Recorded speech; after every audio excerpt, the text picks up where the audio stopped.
2023 में बिहार बोर्ड से मैट्रिक का एग्जाम पास करने वाले बच्चों के लिए जो 10,000 और 8,000 रुपये की प्रोत्साहन राशि मिलती है, 10th पास स्कॉलरशिप मिलता है।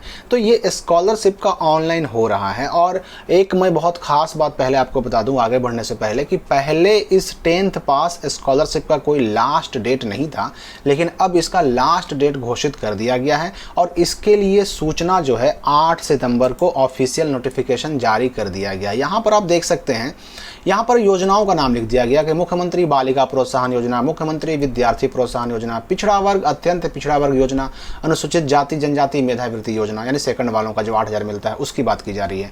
2023 में जिन्होंने प्रथम श्रेणी से पास किया और SC ST यानी कि अनुसूचित जाति जनजाति के वैसे छात्र जिन्होंने द्वितीय श्रेणी से पास किया, उनको प्रोत्साहन राशि दिए जाने हेतु अंतिम मौका दिनांक 20 सितंबर 2023 तक दिए जाने के संबंध में, यानी कि ये 10th पास स्कॉलरशिप का जो लास्ट डेट है उसकी घोषणा हो चुकी है। मतलब इसका ये निकला कि 2023 में जिन्होंने मैट्रिक पास किया, अगर उन्होंने 20 सितंबर 2023 तक ऑनलाइन अगर नहीं किया तो फिर वो फर्स्ट हैं तो 10,000 पाने से, और अगर सेकंड हैं तो 8,000 पाने से चूक सकते हैं। लेकिन यहाँ पर मैं एक बात स्पष्ट कर दूं कि ये 20 सितंबर का जो डेट घोषित किया गया है, ये न्यू रजिस्ट्रेशन करने के लिए घोषित किया गया है। मतलब अगर आपने रजिस्ट्रेशन कर दिया है, अगर आपने ऑनलाइन की प्रक्रिया शुरू कर दी है, क्योंकि आपको पता होगा कि ऑनलाइन करने में सबसे पहले अपना रजिस्ट्रेशन करना पड़ता है, पोर्टल पर रजिस्ट्रेशन करना पड़ता है और उसके बाद होता है सब कुछ वेरिफिकेशन के बाद यूजर ID पासवर्ड आता है, जिसको लॉगिन करने के बाद फिर फाइनल सबमिट करना पड़ता है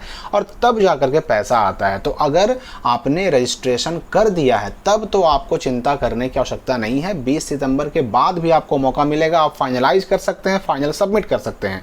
लेकिन जिन्होंने अगर 20 सितंबर तक ऑनलाइन नहीं किया, यहाँ पर देखिए स्पष्ट कर दिया गया कि यदि पात्र लाभुक दिनांक 20 सितंबर तक 2023 तक अपना रजिस्ट्रेशन नहीं करते हैं तो यह समझा जाएगा कि वे योजना का लाभ लेने के लिए इच्छुक नहीं है और दिनांक 20 सितंबर 2023 के बाद उन्हें अलग से मौका नहीं दिया जाएगा। ये स्पष्ट कर दिया गया कि आप अगर 20 सितंबर तक ये मैट्रिक पास स्कॉलरशिप या मैट्रिक पास प्रोत्साहन राशि 2023 का ऑनलाइन नहीं करते हैं तो ये माना जाएगा कि आपको ये पैसा नहीं लेना है, आप इसको लेने के इच्छुक नहीं है और आपको फिर दोबारा मौका नहीं दिया जाएगा। तो ये तो हो गई लास्ट डेट की बात। अब जो तरह तरह की समस्याएं आ रही हैं, किसी का डॉक्यूमेंट वेरिफिकेशन में, किसी का अकाउंट वेरिफिकेशन में रिजेक्ट कर दिया जा रहा है, रिजेक्टेड बाय PFMS कर दिया जा रहा है, किसी का मिसमैच हो जा रहा है, किसी का यूजर ID पासवर्ड नहीं आ रहा है, तो किसी का यूजर ID पासवर्ड तो आ जा रहा है लेकिन फाइनल सबमिट नहीं कर पा रहे हैं। तो सारी बातों की मैं क्लियर जानकारी आपको देने वाला हूं इस वीडियो में। सिंपली इसके लिए गूगल में सर्च करना है स्काईलाइट स्टडी और जब ये आप सर्च करेंगे तो आपके सामने जो सबसे ऊपर रिजल्ट आएगा इसको क्लिक करके ओपन कर लेना है और जब ये वेबसाइट आपके सामने ओपन होगा, थोड़ा सा नीचे ही आइएगा तो यहाँ पर ये वाला पोस्ट आपको नजर आएगा, मैट्रिक पास प्रोत्साहन राशि स्कॉलरशिप 2023, यहाँ से करें ऑनलाइन। इस पर क्लिक करके इसको सिंपली ओपन कर लेना है। यहाँ पर सारी चीज़ों की जानकारी, फिर ये देखिए आधार सीडिंग क्या होता है, आधार सीडिंग कैसे करना है, आधार सीडिंग आपका है कि नहीं, वो सब चेक करने का लिंक यहाँ पर दिया गया है, इसको खोल कर देख सकते हैं।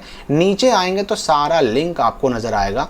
तो सबसे पहले अगर आपने अभी तक ऑनलाइन नहीं किया है तो अप्लाई हेयर पर, यहाँ है ना, यहाँ से करें ऑनलाइन मैट्रिक पास, तो अप्लाई हेयर पर क्लिक करके आपको ऑनलाइन कर लेना है। ऑनलाइन यानी रजिस्ट्रेशन कर लेना है। अगर रजिस्ट्रेशन कर चुके हैं तो और यूजर ID पासवर्ड नहीं आ रहा है या फिर आपका जो वेरिफिकेशन इनिशिएटेड है, name verification, father's name, caste category, date of birth, Aadhaar date of birth, तो वो सब चेक करने के लिए आपको एप्लीकेशन स्टेटस मैट्रिक 2023 जो लिखा हुआ इसके सामने चेक हेयर पर क्लिक करना होगा।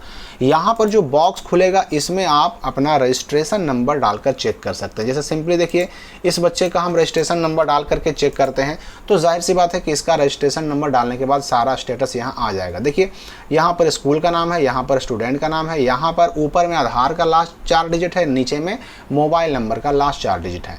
फिर यहाँ पर अकाउंट वेरिफिकेशन स्टेटस में है सेंट फॉर अकाउंट वेरिफिकेशन।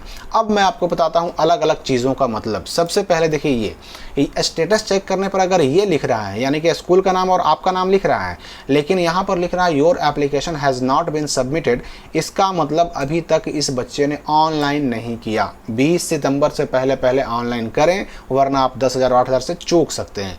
दूसरी चीज़, अगर आपने ऑनलाइन कर दिया तो ऐसे दिखाएगा, यानी कि नाम, स्कूल का नाम और यहाँ पर आपका आधार नंबर, मोबाइल नंबर, यहाँ पर सेंड फॉर अकाउंट वेरिफिकेशन, यानी ये आपका अकाउंट वेरिफिकेशन के लिए भेज दिया है। आप सोचिएगा कि हमने तो भाई अकाउंट नंबर नंबर डाला नहीं, तो जो आधार नंबर आपने डाला ना, आधार सीडिंग होने की वजह से आधार नंबर डालते ही शिक्षा विभाग को आपका अकाउंट नंबर मिल गया। अगर आपका आधार सीडिंग नहीं होगा तो यहाँ पर जो सेंड फॉर वेरिफिकेशन लिखा हुआ है यहाँ पर रिजेक्टेड लिखा देगा, यानी कि अकाउंट रिजेक्टेड बाय PFMS लिखा जाएगा।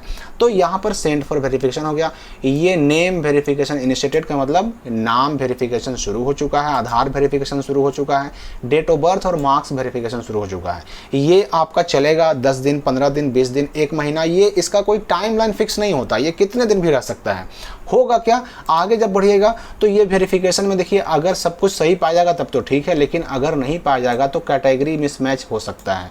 मान लेते हैं कि आपका कैटेगरी कोई और है और वहाँ मैट्रिक में कैटेगरी कोई और आपका मार्कशीट में है, रजिस्ट्रेशन कार्ड में है, तो यहाँ कैटेगरी मिसमैच हो सकता है। अगर कैटेगरी मिसमैच है तो आपको क्या करना होगा, यहाँ पर जो मैंने लिंक दिखाया था स्कारलेट स्टडी के वेबसाइट पर, यहाँ पर देखिए ये लिखा हुआ है कैटेगरी मिसमैच के लिए जाति प्रमाण पत्र अपलोड करें। तो यहाँ क्लिक हेयर पर क्लिक कीजिएगा, अगला पेज जो खुलेगा यहाँ पर अपना मैट्रिक वाला रजिस्ट्रेशन नंबर, यहाँ पर अपना मोबाइल नंबर जिससे आपने ये स्कॉलरशिप 10 वाला ऑनलाइन किया था वो नंबर डालकर वेरीफाई कीजिएगा। और अगले पेज पर आपको अपना जाति प्रमाण पत्र अपलोड करना होगा, नया बनाया हुआ, ठीक है, ये कर दीजिएगा। आपका जो ये कैटेगरी मिसमैच वाला प्रॉब्लम था यहाँ पर, ये मिसमैच का हट जाएगा, ये टेंशन खत्म हो जाएगा। एक चीज़ और देख लीजिए, यहाँ पर देखिए कैटेगरी मिसमैच यहाँ भी है, लेकिन यहाँ पर सेंड फॉर अकाउंट वेरिफिकेशन लिखा हुआ है और यहाँ पर देखिए अकाउंट वेरीफाई हो गया। मिसमैच हालांकि इसका भी है कैटेगरी मिसमैच, लेकिन इसका अकाउंट वेरीफाई हो गया है। तो अकाउंट वेरीफाई हो जाएगा मतलब आपका आधार सीडेड है, आपका पैसा आएगा। हाँ, लेकिन अब कैटेगरी मिसमैच है तो आपको वही जाति, जो मैंने अभी कहा कि जाति प्रमाण पत्र यहाँ अपलोड करना पड़ेगा। अब आगे बढ़ते हैं, एक और समस्या देखिए, यहाँ पर क्या है कि इस छात्र का सब कुछ वेरीफाई है, नेम वेरीफाइड, आधार वेरीफाइड, DOB मार्क्स, आधार DOB, फादर्स नेम, कैटेगरी सब कुछ वेरीफाइड हो गया, सब ग्रीन हो गया। तो सब ग्रीन हो जाने के बाद यहाँ पर अकाउंट वेरिफिकेशन भी हो गया वेरीफाइड। सब ग्रीन हो जाने के बाद, अकाउंट वेरीफाई होने के बाद आपके पास आएगा यूजर आईडी और पासवर्ड। और अगर यूजर आईडी पासवर्ड नहीं आता है तो सिंपली यहीं पर देखिए आपको लिंक मिल जाएगा, गेट यूजर आईडी और पासवर्ड, ये वाला है ना, यूजर आईडी और पासवर्ड मंगाएं। तो यहाँ क्लिक हेयर कीजिएगा, यहाँ पर आपका देखिए फिर से वही मांगेगा आपका मैट्रिक वाला रजिस्ट्रेशन नंबर और नीचे जिस मोबाइल नंबर से आपने 10th पास स्कॉलरशिप 2023 के लिए अप्लाई किया है वो मोबाइल नंबर, और सेंड कीजिएगा तो आपका यूजर आईडी पासवर्ड आ जाएगा।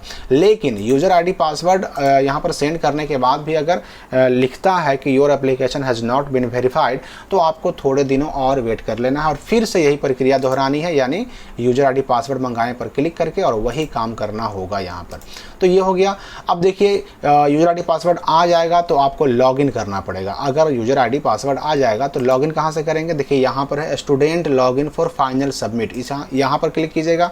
तो यहाँ जो बॉक्स खुलेगा, इस बॉक्स में देखिए ऊपर में मिलेगा आपको यूजर आईडी डालने का यहाँ पर कॉलम, उसके नीचे पासवर्ड जो आपके मैसेज में आएगा डाल करके, और कैप्चा ये HCPD जो लिखा हुआ है यहाँ पर लिख करके लॉगिन करना होगा। उसके बाद फाइनल सबमिट करना होगा। फाइनल सबमिट करने के बाद जो फाइनलाइज में यहाँ नो है वो हो जाएगा यस। देखिए यहाँ पर हो गया ना, ये एक बच्चे का है दीपक कुमार का, इसका सब कुछ वेरीफाई था, यूजर आईडी पासवर्ड भी आ गया, इसने 31 अगस्त को फाइनल सबमिट कर दिया तो फाइनलाइज में यस आ गया। जब यहाँ यस आ जाएगा तो एप्लीकेशन पेमेंट स्टेटस में इन प्रोसेस आ जाएगा, यानी अब आपका पेमेंट आपके अकाउंट में आने की प्रक्रिया में पहुंच चुका है। तो इस पूरी प्रक्रिया में जो टाइम लाइन है कहीं कोई फिक्स नहीं होता। आपका वेरिफिकेशन जो है, ये वेरिफिकेशन सब कुछ डिपेंड करता है शिक्षा विभाग पर, यूजर आईडी पासवर्ड आना डिपेंड करता है शिक्षा विभाग पर।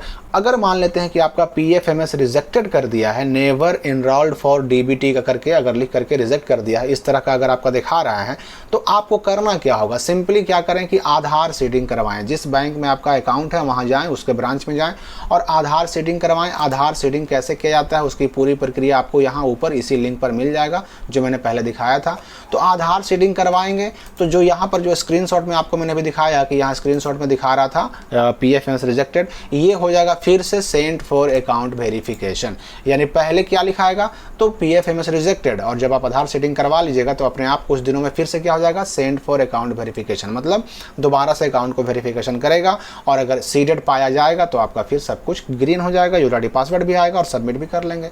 तो आपका अगर कैटेगरी मिसमैच है तो जाति प्रमाण पत्र अपलोड करें। अगर यहाँ पर रिजेक्ट कर दिया गया है, DBT रिजेक्टेड कर दिया गया है, PFMS रिजेक्टेड कर दिया गया है, तो आधार सीडिंग करवाएं, अपने आप ठीक हो जाएगा। तो इन सारी बातों की जानकारी के अलावा कोई अगर डाउट हो तो आप कमेंट में पूछ सकते हैं। हम मिलते हैं अगली वीडियो में एक नई जानकारी के साथ।